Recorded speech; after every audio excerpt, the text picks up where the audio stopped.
wa ala alihi wa ashabihi wa ikhwani. Para ibu-ibu, para akhwat, para ummahat yang dirahmati oleh Allah Subhanahu wa taala. Kajian kita kali ini judulnya adalah Tegar di atas Hidayah. Apa yang dimaksud hidayah? Hidayah adalah petunjuk dari Allah Subhanahu wa taala, taufik, yaitu Allah membimbing seorang untuk berada di atas ajaran Nabi Muhammad sallallahu alaihi wasallam. Secara sederhana, hidayah itu bimbingan dari Allah menjadikan seorang tegar dalam menjalankan sunnah-sunnah Nabi sallallahu alaihi wasallam.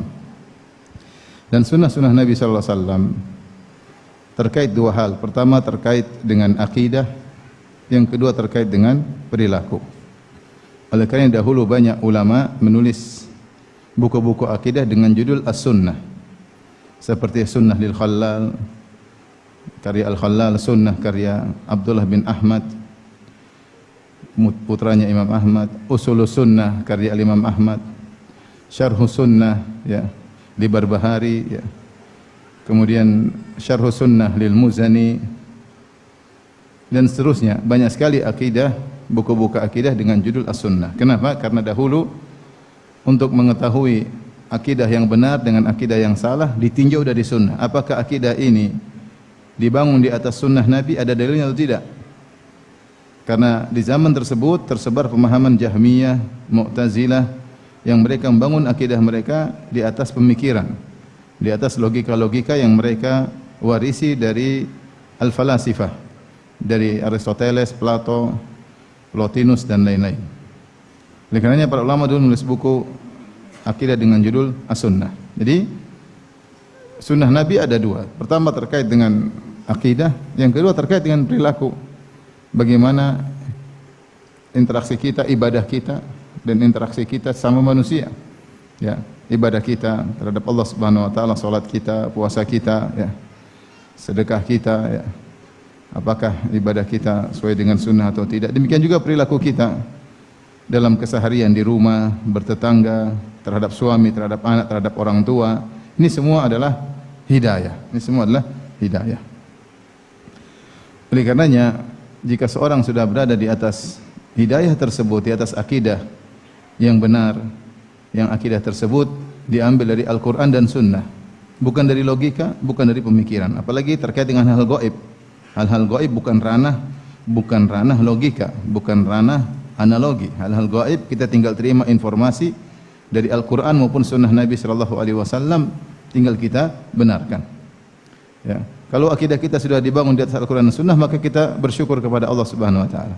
Kalau ibadah kita terkait dengan perilaku kita seharian, ibadah kita, salat kita, puasa kita, ya, ibadah harian kita dibangun di atas dalil Al-Quran dan Sunnah, maka kita bersyukur kepada Allah. Kalau perilaku kita, interaksi kita dengan suami terutama, dengan orang tua, dengan anak-anak, dengan tetangga, dengan kerabat sesuai dengan sunnah Nabi, maka bersyukurlah kepada Allah Subhanahu wa taala.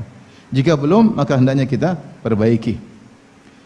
Tentunya dikatakan seorang di atas hidayah bukan berarti dia meliputi segala kebenaran, tapi hidayah itu diraih oleh seorang dengan bertahap. Mulai dari dia mengenal Islam, alhamdulillah dengan syahadatain dia masuk Islam. Kemudian dia mulai belajar lagi, Allah beri hidayah setahap demi setahap. Mulai dia kenal sunnah, mulai perkara-perkara yang baik dia kerjakan, mulai kebiasaan jahiliyahnya dia tinggalkan. Demikian seorang meniti hidayah sampai di puncak terbaik yang bisa dia sampai. Oleh karenanya itu di antara hikmah kenapa setiap hari kita berdoa ihdinas siratal mustaqim. Ya Allah, tunjukkanlah aku kepada jalan yang lurus. Ihdinas siratal mustaqim. Tunjukkan aku jalan yang lurus. Jalannya siapa? Jelas dalam Al-Quran. Siratal ladzina an'amta alaihim. Itu jalan orang-orang yang kau beri nikmat kepada mereka. Siapa yang Allah beri nikmat? Dalam ayat yang disebutkan minan nabiyyina wasyuhada, minan nabiyyina wassiddiqina wasyuhada wassalihin wa hasuna ulaika rafiqa.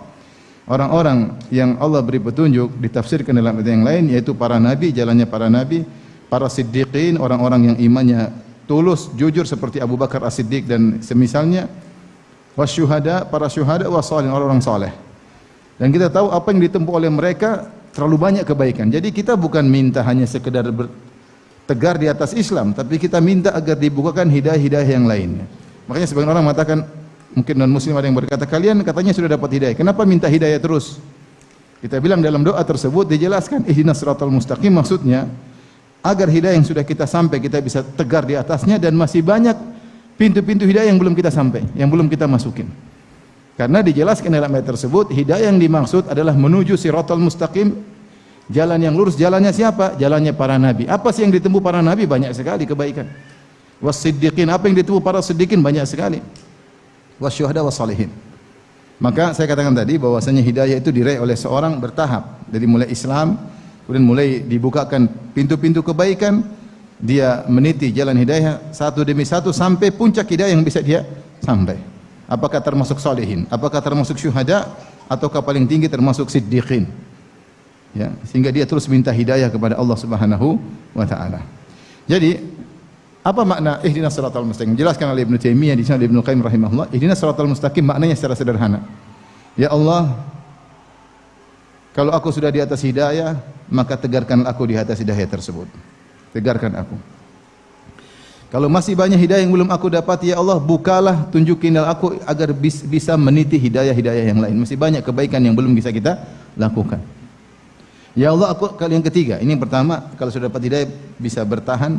Yang kedua, kalau belum dapat hidayah yang lain-lain, maka bimbinglah aku untuk sampai pada hidayah tersebut.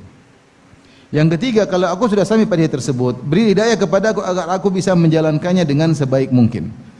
Contoh misalnya, bukankah di antara kebaikan pernikahan? Ya tidak? Sunnah Nabi SAW. Misalnya seorang jomblo berdoa, ya Allah berilah hidayah supaya bisa apa? Menikah. Allah mudahkan dia untuk menikah. Ternyata untuk menjalani pernikahan juga butuh hidayah lagi. Bagaimana bisa menjalin kehidupan rumah tangga yang terbaik? Itu butuh belajar lagi, butuh bimbingan dari Allah. Terkadang kita sudah belajar, kita blank bagaimana menjalaninya. Kita hanya minta sama Allah, ya Allah mudahkanlah aku menjalani kehidupan rumah tangga. Mau menjalankan berdasarkan kemampuan kita nggak mampu.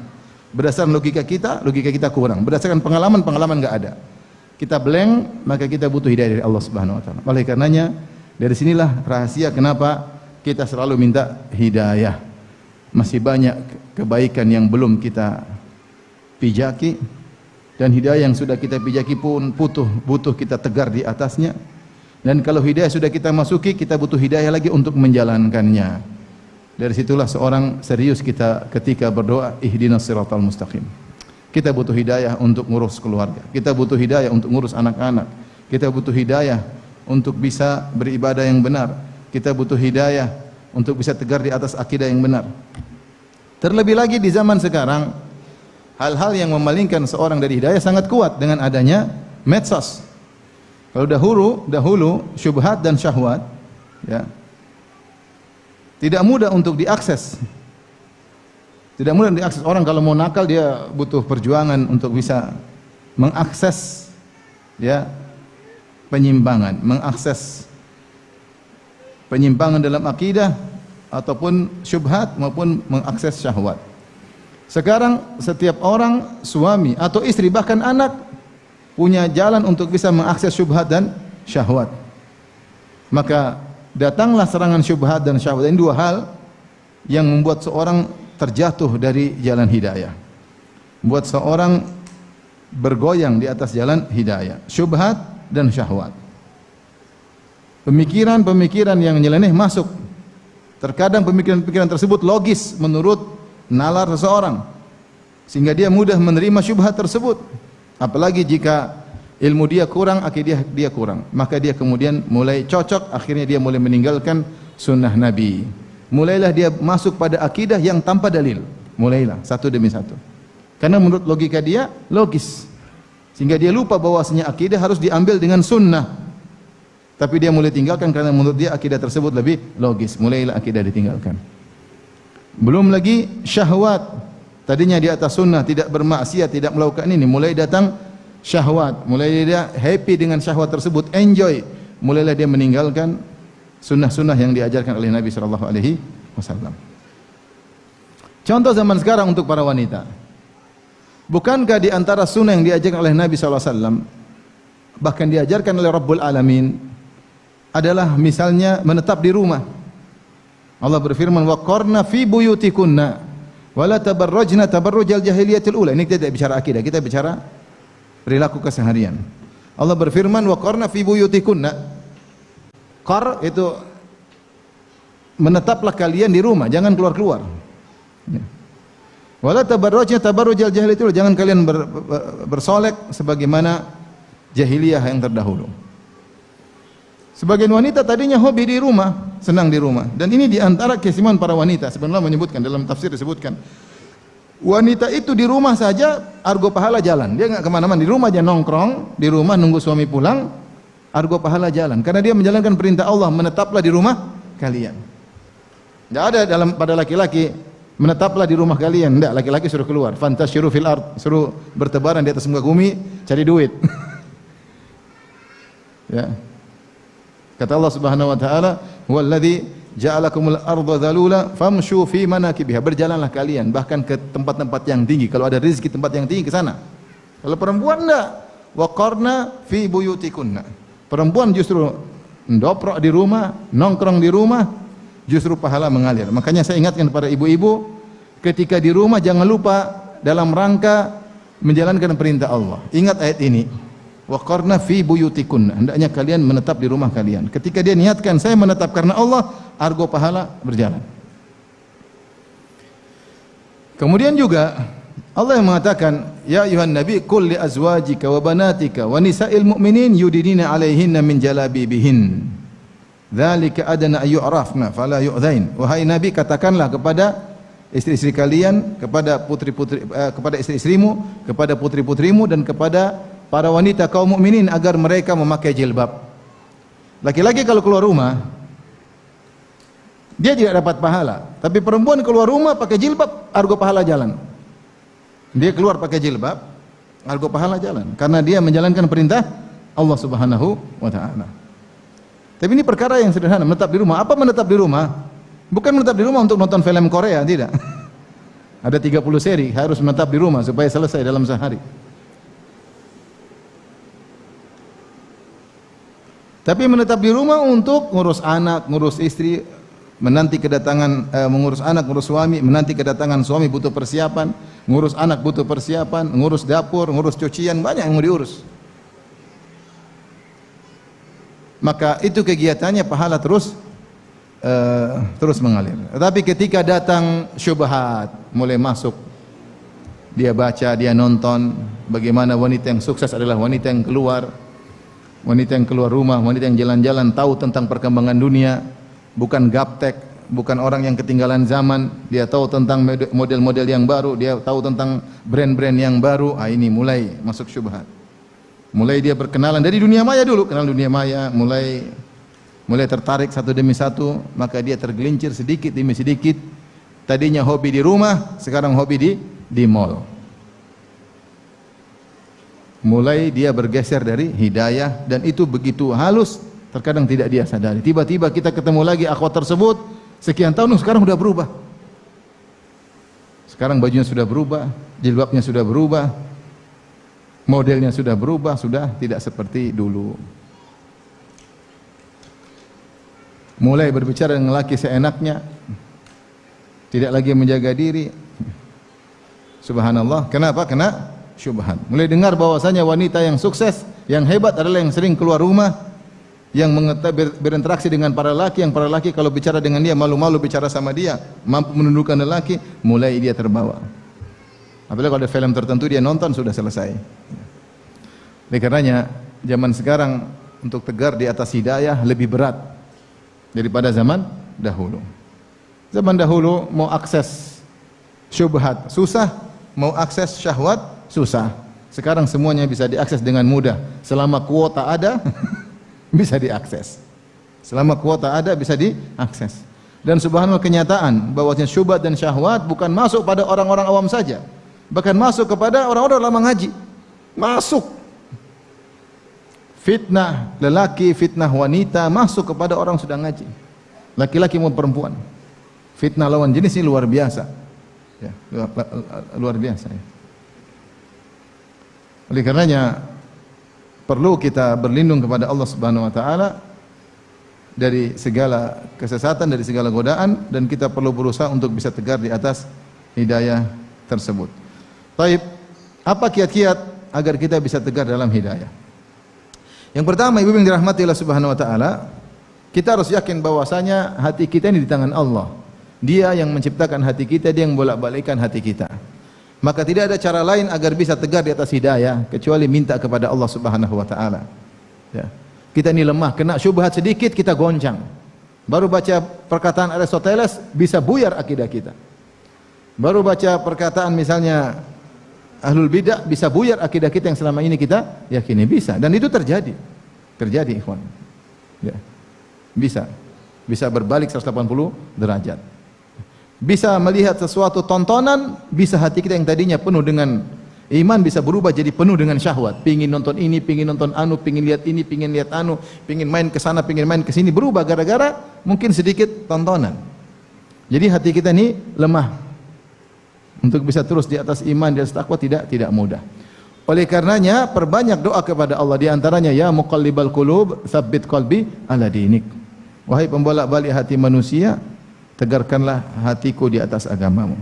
Dalam doa yang lain, ya musarrifal qulub, sarrif qalbi ala taatik. Wahai yang memalingkan hati, palingkan hatiku di atas ketaatan kepadamu. Apa bedanya antara doa pertama dengan kedua? Ada perbedaan tipis. Yang pertama, ya muqallibal qulub tsabbit qalbi ala dinik, ya Allah yang bolak-balikan manusia, tegarkan hatiku di atas apa? Agamamu. Jadi biar kita istiqamah di atas agama Allah. Yang kedua lebih spesifik maknanya, ya musarrifal qulub, wahai memalingkan hati manusia, sarrif qalbi ala taatik, yaitu palingkanlah hatiku dari satu ketaatan yang lain, jangan berpindah. Tadi pingin baca Quran, pingin bersilaturahmi, dari pingin bersilaturahmi ingin berzikir, dari pingin berzikir pingin salat duha, dari pingin salat duha pingin telepon mama, telepon bapak, dari si hati kemudian berpindah lagi pingin bimbing anak, pingin berbakti kepada suami. Jadi hati ini susah dia menetap pada satu model karena dia bergerak. Tapi dengan kita berdoa ya musarrifal qulub sarrif qalbi ala taatik, kita minta ya Allah agar hatiku berpaling dari satu ketaatan yang lain. Kalau satu monoton dia jemu, maka dia bosan, maka pindah ke satu ketaatan yang lain. Itu maknanya ya musarrifal qulub sarrif qalbi ala taatik. Ibu-ibu tolong dihafalkan. Ya muqallibal qulub. Ya. Tsabbit qalbi ala dinik. Masya Allah, hafalannya kuat, sudah hafal sebelumnya kayaknya. Wa ya musarrifal qulub, ya musarrifal qulub, sarrif qalbi ala taatik. Ini doa di antara yang sering dibaca oleh Nabi. Maka istri Nabi bertanya, ya Rasulullah, kenapa sering kali aku dengar anda berdoa dengan doa ini? Padahal siapa Nabi? Nabi luar biasa ya. Hatinya sudah dibersihkan, Jibril keluar bersihkan hatinya kita. Enggak ada yang pernah bersihkan hati kita, malah kotori terus tiap hari. Nonton film lah, dengar musik lah, apalah, dengar gibah, hati kotor melulu. Nabi sudah dibersihkan hatinya, masih berdoa dengan doa ini karena Nabi tahu betul tentang mulianya hidayah. Bahwasanya lemah hati seorang, tidak mampu dia bertahan kecuali Allah yang kasih hidayah. Maka istrinya bertanya, kalau tidak salah Ummu Salamah, ya Rasulullah, kenapa anda banyak sekali baca doa ini? Maka Rasulullah SAW mengatakan, innal quluba baina usbu'aini min asabi'ir rahman yusarrifuha kaifa yasha, in syaa aqamaha wa in syaa azaghaha. Kata Nabi SAW, sungguhnya hati-hati manusia berada di antara dua jemari Allah. Allah membolak-balikkan yang Allah kehendaki. Jika Allah kehendaki, Allah istiqomahkan. Jika Allah kehendaki, Allah akan simpangkan. Sungguh lemah sekali hati ini. Itu buka internet, baca satu pernyataan tentang suatu permasalahan, langsung kena syubhat, bisa. Langsung kena syubhat. Bisa. Misalnya antum sudah lama meninggalkan riba. Tahu-tahu antum pinjam uang, enggak ada yang kasih pinjam. Teman-teman pelit semua ya. Akhirnya antum baca satu makalah tentang halalnya riba. Oh iya ya. Ternyata boleh ya. Antum cenderung untuk membenarkan, kenapa? Karena antum ada keperluan, paham? Sehingga antum cenderung karena ternyata syahwat itu ikut merojihkan tanpa kita sadari. Saya lebih memilih pendapat riba dengan model ini boleh. Kenapa? Karena saya ada keperluan. Akhirnya kena syubhat, akhirnya terjatuh lagi dalam riba. Ini penting, bahwasanya hati ini sangat lemah. Makanya Allah berfirman tentang Nabi SAW, kata Allah Subhanahu wa taala, "Walaula an tsabbatnaka laqad kita tarkanu ilaihim syai'an qalila." Kalau bukan kami kokohkan engkau wahai Muhammad, tentu kau sudah condong kepada mereka dengan kecondongan sedikit. Subhanallah. Tentu kau akan condong. Karena Abu Jahal dan teman-temannya memberikan logika yang sangat baik kepada Nabi. Ya Rasulullah, di antaranya kata mereka, yang miskin-miskin suruh pulang dulu ya Rasulullah. Biar kami saja yang kaya-kaya yang ngaji, yang hadir di pengajianmu. Kalau kami yang kaya-kaya hadir di pengajianmu, nanti banyak pembesar-pembesar yang hadir. Kalau nanti pembesar-pembesar hadir, nanti yang miskin-miskin ikut belakangan. Kata mereka, yang miskin-miskin minggirin dulu. Nabi bisa goyang juga dengan syubhat yang dilontarkan oleh Abu Jahal CS. Makanya Allah berkata, walaula an tsabbatnaka, kalau bukan tidak kami kokohkan engkau, sungguh kau sudah ada kecondongan. Sudah ada kecondongan. Mengerikan ya. Ya. Dan itu dibawakan juga oleh ulama pada tafsir firman Allah Subhanahu wa taala, wasbir nafsaka ma'al ladzina yad'una rabbahum bil ghadati wal 'ashyi yuriduna wajha wa la ta'du 'ainaka 'anhum turidu zinatal hayatid dunya. Dalam surat Al-Kahfi. Allah bawakan ayat ini kata para ulama karena ketika itu Nabi sedang dirayu oleh Abu Jahal CS dengan tadi ide yang saya sebutkan tadi. Sehingga kayaknya menarik ide ini. Yang miskin-miskin minggirin dulu, yang kaya-kaya dulu hadir. Maka Allah mengatakan wasbir nafsaka, sabarkan dirimu bersama orang-orang miskin. Jangan dengar perkataan apa? Abu Jahal dan teman-temannya. Ya.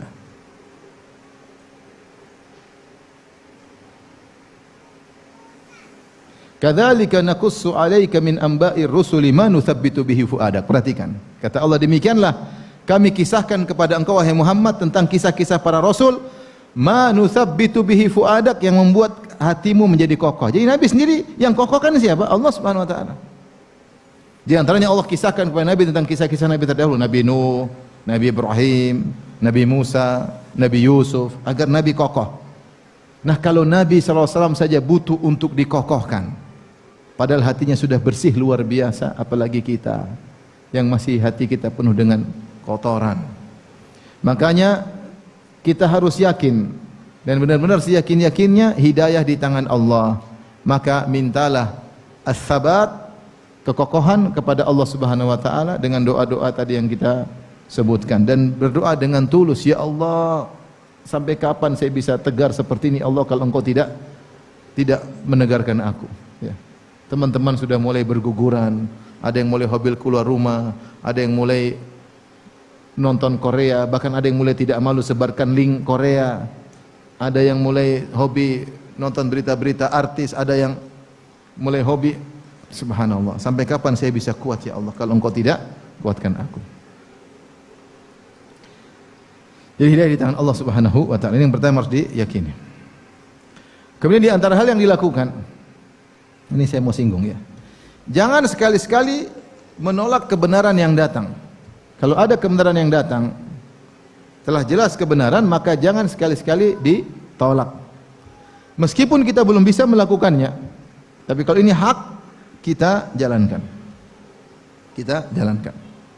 Karena kalau kita sekali menolak padahal kita tahu kebenaran, ini rawan kita terjungkal di kemudian hari.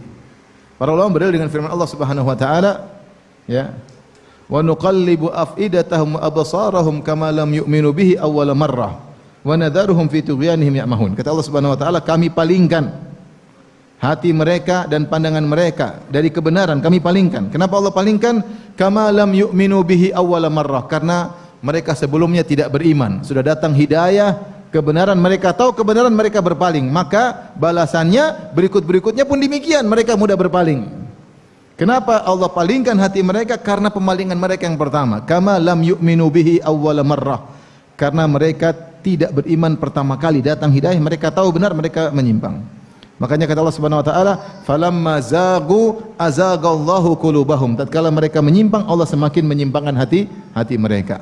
Maka jangan sekali-sekali menolak kebenaran. Kalau sudah tahu ini jelas benar, jangan sekali-sekali menolak kebenaran, meskipun kita belum bisa melakukannya. Saya pernah ngisi pengajian di salah satu, ya, boleh dikatakan kerabat, ya. Kebetulan kerabat tersebut merokok, dia merokok. Kemudian dia ngobrol sama, ya, om-om saya lah, di om-om, mereka ngobrol sambil merokok. Udah tua-tua umur 70 umur. Terus mereka bilang, udahlah. Ada satu bilang, sudahlah, rokok ini haram. Sambil merokok, haram ini. Cuma saya belum bisa tinggalkan. Jangan kau bilang-bilang halal, ini haram ya. Saya dengar, oke lah. Maksudnya dia tidak menolak kebenaran, cuma dia belum bisa meninggalkan apa? Dia belum bisa menjalankan kebenaran tersebut. Ini beda dengan, ini halal. Dia tahu haram, ini halal. Bagaimana halal? Pokoknya ini halal. Bukankah para dokter sudah bilang rokok berbahaya? Pemerintah bilang rokok berbahaya, pokoknya halal. Bahkan ada yang nekat, rokok hukumnya wajib. Wajib. Kalau saya tidak merokok, saya pusing. Berarti rokok hukumnya apa?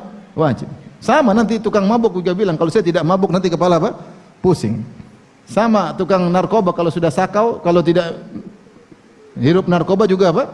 Pusing. Berarti narkoba hukumnya wajib. Ada-ada aja orang-orang. Kalau sudah tahu haram, jangan mencoba bilang saya belum bisa lakukan, enggak apa-apa. Tapi jangan bilang mencoba mengatakan apa? Halal, kalau itu haram. Beda. Beda. Beda. Sama seorang wanita misalnya dia belum bisa pakai jilbab. Dia tahu jilbab wajib, sudah. Allah suruh jilbab. Para istri-istri Nabi semuanya berjilbab, para sahabat kemudian semua berjilbab, para ulama 4 mazhab suruh berjilbab, kemudian sekarang ada yang bilang jilbab tidak wajib. Jilbab itu maksudnya pakaian kesopanan. Kalau di kantor itu maksudnya sopan, yang penting meskipun rambut terlihat, leher terlihat, betis terlihat, itu namanya jilbab syar'i. Jilbab sesuai dengan kondisi lingkungan yang kita jalani. Yang penting pakaian kesopanan. Ini ada syubhat seperti ini. Jangan dengar, ini baru-baru muncul, dulu tidak ada ulama bilang begitu. Taib. Kalau gitu, kalau jilbab di pantai bagaimana? Ya bikini dong. Ya. Berarti bikini jilbab khusus di pantai, jilbab pantai bikini, jilbab kantor begini. Dari mana seperti ini? Kalau dia belum bisa pakai jilbab, jangan dia bilang jilbab tidak wajib, bilang aja wajib, cuma saya belum bisa. Itu namanya dia tidak menolak kebenaran, cuma dia belum dilapangkan hatinya untuk mengamalkannya. Beda. Oleh karena hati-hati, siapa yang menolak kebenaran, maka dia akan menyimpang di kemudian hari. Falamma zagu azagallahu qulubahum. Tatkala mereka menyimpang, maka Allah akan simpangkan, semakin menyimpangkan hati mereka. Dan perlu saya ingatkan, saya sudah singgung tadi di awal, bahwasanya syahwat itu membantu seseorang untuk memilih pendapat meskipun salah. Karena ada syahwat dalam dirinya. Contohnya orang-orang musyrikin Arab. Orang musyrikin Arab, kenapa mereka lebih condong mengatakan bahwasanya hari kiamat tidak ada? Kenapa mereka lebih condong mengatakan hari kiamat tidak? Karena mereka tidak mau diganggu ketika bermaksiat. Mereka ingin maksiat dalam kondisi hati yang nyaman. Allah berfirman, "Innal ladzina la yarjuna liqa'ana wa radu bil hayatid dunya wa tama'annu biha." Dan sungguhnya orang-orang yang tidak berharap untuk bertemu dengan kami, dia tidak ingin ada hari kiamat. Padahal mereka beriman ada Allah. Orang musyrikin beriman ada Allah, tapi mereka tidak mau beriman hari kiamat. Kenapa? Waradu bil hayatid dunya, karena mereka nyaman dengan kehidupan dunia, watma'annu biha, dan mereka tentram dengan kehidupan dunia. Kalau mereka bilang, jadi mereka senang, mereka minum khamar, mereka berzina, mereka main judi, mereka puas-puas, mereka lakukan apa yang mereka lakukan. Tiba-tiba ada yang mengatakan kamu akan dihisap. Wah, dia nggak mau, karena kalau dia meyakini ada hisap, dia akan sengsara ketika menjalani itu semua. Ada kekhawatiran, ketakutan. Maka supaya dia bermaksiat nyaman, dia tidak mau meyakini ada hari hisab. Innahum kanu la yarjuna hisaba wa kadzdzabu bi ayatina kidzdzaba. Mereka tidak ingin ada hisab dan mereka mendustakan ayat kami. Supaya apa? Supaya maksiat nyaman. Makanya saya katakan syahwat membuat seorang memilih pendapat. Memilih pendapat. Sehingga mereka tidak mau beriman kepada hari akhirat. Nah, ini contoh ya, orang-orang musyrikin Arab. Dan itu yang terjadi kepada sebagian ateis. Ateis bermacam-macam. Ada namanya ateis falsafi, ada ateis tajri apa namanya ilmi, dan ada ateis namanya ateis berdasarkan perasaan ya.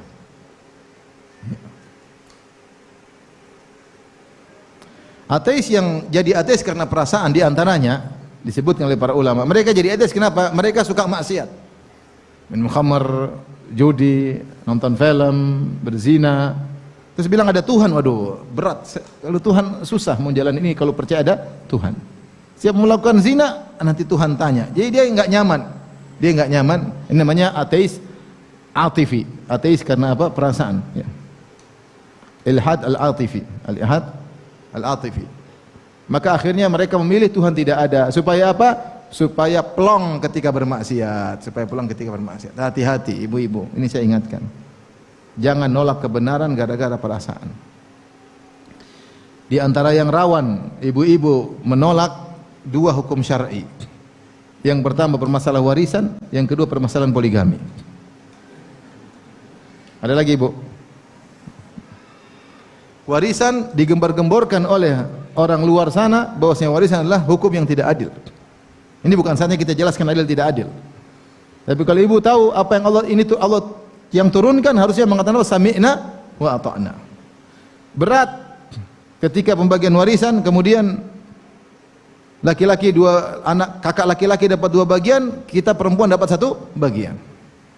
Maka mulai setan datang menggelitik, mintalah sama. Suami datang menggelitik, sayang minta dong sama kakakmu. Kakakmu kan sudah kaya, kita masih miskin. Minta apa? Sama. Mulai. Jangan sampai kita bilang kemudian gara-gara ada syahwat kita bilang Allah tidak adil, bahaya. Menolak ayat Allah kafir. Jangan, kita pasrah. Ya. Kalaupun kita ternyata bermaksiat dengan tetap minta persamaan, harus tahu kita bermaksiat. Jangan coba-coba menolak ayat Allah Subhanahu wa taala. Demikian juga yang rawan juga adalah tentang misalnya ta'addud, masalah poligami. Ya. Betapa banyak orang-orang non-muslim menggambarkan bahwasanya poligami adalah kezaliman dan macam-macamnya. Tentu saya sudah bahas dalam kajian saya, judulnya poligami anugerah yang terzalimi. Ya. Bapak-bapak enggak usah nonton, ibu-ibu yang nonton, bapak enggak usah. Bapak-bapak udah nonton bagaimana jadi suami sejati. Ya, maksud saya itu semua syubhat. Jangan sampai kita menolak. Kalau kita belum bisa melaksanakan itu lain cerita, belum bisa. Iman belum kuat, oke. Oke, itu masih mending. Saya tidak mampu melakukannya. Saya setuju poligami, tapi jangan kamu yang berpoligami. Kamu. Kenapa? Nah, kamu enggak beres, belum bisa. Ya misalnya. Tapi jangan tolak syariat tersebut. Syariat tersebut adalah anugerah dari Allah Subhanahu wa taala. Tentu pembahasannya tersendiri. Tapi maksud saya ini rawan. Jangan sampai kita menolak ayat Allah Subhanahu wa taala. Kalau sudah datang ayat Allah, hadis Nabi, dengar. Bilang sami'na wa ata'na. Ya. Saya dengar dan saya taat. Kalau tidak mampu, yang penting saya imani. Saya belum bisa melakukan. Makanya Allah berfirman, ya ayyuhalladzina amanu la tuqaddimu baina yadayillahi wa rasulihi wattaqullaha innallaha samii'un alim. Wahai orang yang beriman, janganlah kalian mendahului Allah dan Rasulnya. Kata para ulama maksudnya sebelum kau berucap, sebelum kau menyampaikan suatu keputusan, jangan kau dahului Allah dan Rasulnya. Lihat dulu, adakah ayat Quran membicarakan hal ini? Adakah hadis Nabi membicarakan hal ini? Kalau ada, ikuti. Jangan coba-coba bikin hukum sendiri. Jangan coba-coba bikin hukum sendiri. Kalau sudah ada ayat dan hadis turun untuk kita, jangan coba-coba untuk direvisi. Jangan coba-coba. Coba kalau boleh. Jangan, itu enggak boleh. Itu seakan-akan pada sama Allah. Jangan coba-coba. Seperti mohon maaf, sebagian misalnya para wanita ingin menikah, kemudian dia mendapati kesulitan, ayahnya tidak setuju karena calonnya mungkin kurang pas, maka dia bilang seandainya nikah boleh tanpa wali misalnya. Terbetik dalam hatinya seandainya nikah boleh tanpa wali, karena syahwat dalam dirinya ingin segera menikah. Dia cinta sama laki-laki tersebut, ayahnya mengatakan enggak, ini laki-laki enggak beres. Dalam hatinya seandainya boleh menikah tanpa wali. Ini namanya dia ingin istidrak, ingin menyempurnakan hukum Allah. Hati-hati, ini enggak boleh. Enggak boleh. Atau wanita yang ingin jalan-jalan ke sana kemari, terus dia katakan kau harus pakai mahram. Dalam hatinya seandainya tidak perlu pakai mahram lebih baik. Mulai timbul syubhat. Hati-hati, tidak boleh. Kita bilang aja kita belum bisa, kita masih maksiat, masih melanggar. Jangan coba-coba merevisi, menyempurnakan hukum Allah Subhanahu wa taala. Allah berfirman, "Wa'lamu anna fiikum Rasulullah, law yuti'ikum." Ya. Kalau ketahuilah bahwasanya di tengah kalian ada Rasulullah sallallahu alaihi wasallam. Kalau seandainya Rasulullah mengikuti keinginan kalian, maka akan menyusahkan kalian. Apa yang Allah turunkan itu yang terbaik. Oleh karenanya ibu-ibu yakinlah sunnah-sunnah yang diperintahkan oleh Nabi itu semua yang terbaik. Ibu-ibu lebih banyak di rumah itu yang terbaik. Ibu-ibu ngurusin suami itu yang terbaik. Ibu-ibu sibuk ngurus anak-anak yang terbaik. Ibu-ibu menjadi ibu yang terbaik itu adalah sunnah yang terbaik. Bukan yang keluar ke sana kemari. Carilah kebahagiaan dengan sunnah Nabi. Ketika sebagian orang tidak puas dengan sunnah Nabi, dia mulai mencari kebahagiaan di luar. Yakinlah dia tidak bahagia. Yakin tidak. Mulai dia cari kebahagiaan ke mall, cari kebahagiaan lihat barang-barang yang mewah. Mulailah cari kebahagiaan dengan nonton film yang tidak-tidak. Ketahuilah dia tidak akan bahagia. Kita ini bahagia kalau mengikuti petunjuk Allah dan sunnah Rasulullah sallallahu alaihi wasallam. Dan ini kita harus tegar. Kita harus tegar.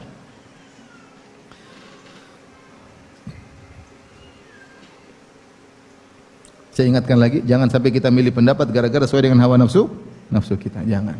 Kalau sudah datang kebenaran, kita bilang benar. Saya belum bisa, tapi itulah yang benar. Ya. Kemudian di antara agar tetap tegar di atas jalan hidayah, jangan coba-coba dengerin syubhat. Jangan coba-coba. Dulu para salaf mengingatkan.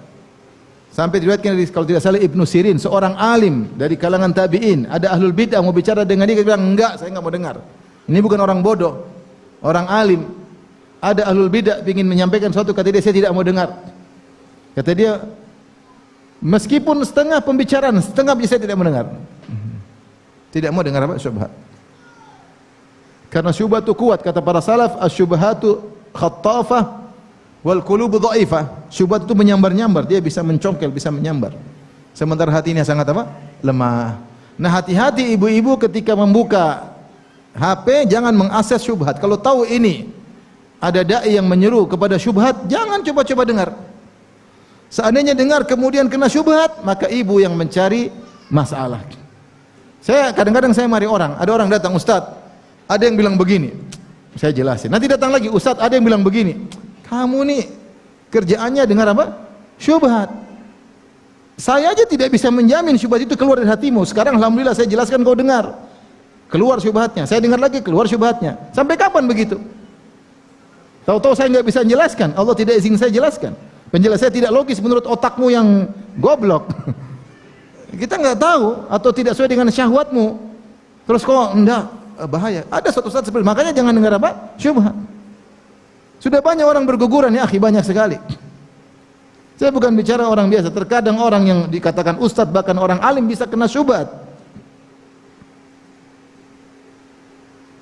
Saya kenal seorang ustadz, masya Allah dulu begitu kencang dakwah luar biasa sampai mungkin pergi berjihad di luar sana.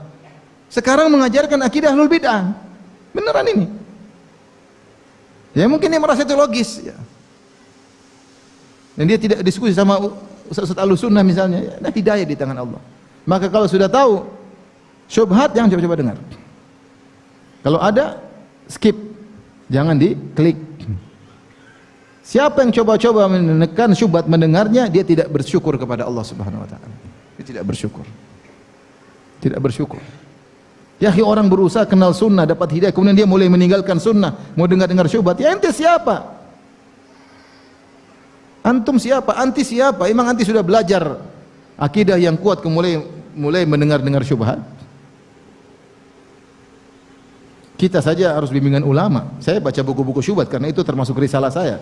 Saya baca buku Jahmiyah, saya baca buku Mu'tazilah, saya baca memang karena itu harus tulis karena saya. Tapi kan ada dosen pembimbing yang membimbing saya, yang mengarahkan, yang dengan izin Allah tentunya. Nah, kalau orang tidak punya landasan akidah yang kuat, baca syubhat. Lama-lama jadi wahdatul wujud.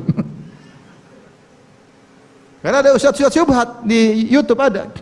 Yang bilang siapa menyembah Nabi Isa, kalau menyatakan Nabi Isa adalah begini-begini maka bertauhid, subhanallah. Ada lagi kemarin dia ngomong bahwasanya la ilaha illallah, tidak ada sembahan kecuali Allah. Berarti semua yang disembah ini Allah sebenarnya. Cuma harus perlu direvisi atau apa, tapi semua yang disembah itu adalah siapa? Allah. Wahdatul wujud, persis perkataan Ibnu Arabi yang saya pernah nukil dalam tesis saya. Subhanallah, muncul Nyata orang Indonesia berbicara di YouTube. Innalillah. Ada lagi bilang, ternyata ruh bukan makhluk. Oh, ada ruh bukan makhluk. Ini yang bilang beberapa ustadz, bukan satu. Ustadz YouTube. Ya, ente kalau udah tahu kan dia kapan-kapan benar, kadang-kapan kasih apa? Syubhat. Kalau tahu dia banyak syubhat, jangan coba-coba. Ente tidak bersyukur sama Allah. Ente tidak tahu perjuangan ustadz-ustadz untuk menyampaikan kebenaran. Terus ente malah mulai bergaul dengan apa? Syubhat. Sini ente menyimpang urusan ente dengan Allah. Saya bilang jangan coba-coba. Kita ini lemah. Jangan coba-coba. Oleh karenanya hati-hati, jangan sekali-sekali bergaul dengan syubhat. Yang kedua, ini yang lebih parah mungkin ibu-ibu, jangan sekali-sekali bergaul dengan syahwat. Jangan. Nah, ini ibu-ibu ini nonton Korea. Saya kemarin aja dua ikhwan datang ke saya. Ini bukan baru ngaji, udah lama ngaji. Teman-teman dekat saya. Satu bilang, "Ustaz, telepon Ustaz. Aduh Ustaz, saya mau ceraikan istri saya." "Kenapa?" "Suka nonton Korea Ustaz." Jangan begitu, nasihatilah. Satu ngomong begitu. Satu lagi kemarin, "Ustaz, doain Ustaz, istri saya Ustaz, masih nonton Korea." Kok nasihatilah. Ustaz, ini dia sudah pakai jilbab tapi Korea belum bisa ditinggalkan. Syahwat. Nonton drama inilah, drama itulah. Nonton layangan terbang lah.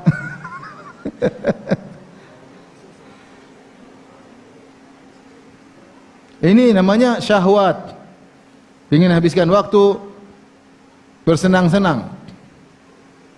Ini semua kena laki-laki, perempuan laki-laki juga kena. Tapi perempuan ini paling banyak seperti ini.